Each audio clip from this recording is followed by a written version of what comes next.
Du coup, quand tu viens dire il faut nationaliser et refaire plus de fonctionnaires, bah en fait c'est le plus réaliste pour que les services continuent à fonctionner. Mais ça rend ouf. Mais de toute façon, depuis le début de ce livre-là, on est à la page 278, on se rend compte d'à quel point c'est idéologique et à quel point ça ne fait pas faire vraiment d'économie. Au contraire, ça coûte même plus cher que de privatiser et que de détruire les statuts des fonctionnaires. La loi Sauvadet du 12 mars 2012, qui avait pour objectif de faciliter l'accès à l'emploi permanent dans la fonction publique des agents contractuels, a eu un bilan finalement très modeste, dans la mesure où les employeurs publics préfèrent recruter des contractuels via des contrats temporaires, plutôt que de les titulariser. Donc même quand il y a eu des lois qui ont été mises en place pour éviter que les travailleurs soient précaires, ceux qui n'étaient pas fonctionnaires mais contractuels de la fonction publique, eh ben les employeurs préféraient perdre des gens qui travaillaient bien et qu'ils avaient formés, ça prend un temps fou de former des gens, ils préféraient faire ça plutôt que de les titulariser. Ils préfèrent sous-traiter en passant par des prestataires que d'embaucher un fonctionnaire, même si le fonctionnaire ça coûterait moins cher, par idéologie politique. C'est pas du tout un choix rationnel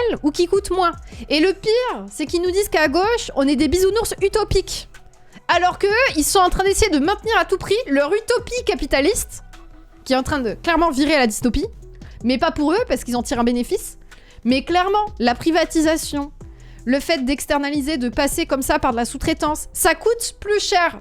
C'est eux les utopistes, mais c'est juste une utopie capitaliste, mais vraiment genre, c'est leur rêve, ça les fait bander de se dire « Je vais pouvoir me faire un max de thunes !» Je les déteste. Mais en tout cas, c'est pas du tout un choix rationnel économiquement, ça on est bien d'accord, ça me rend ouf.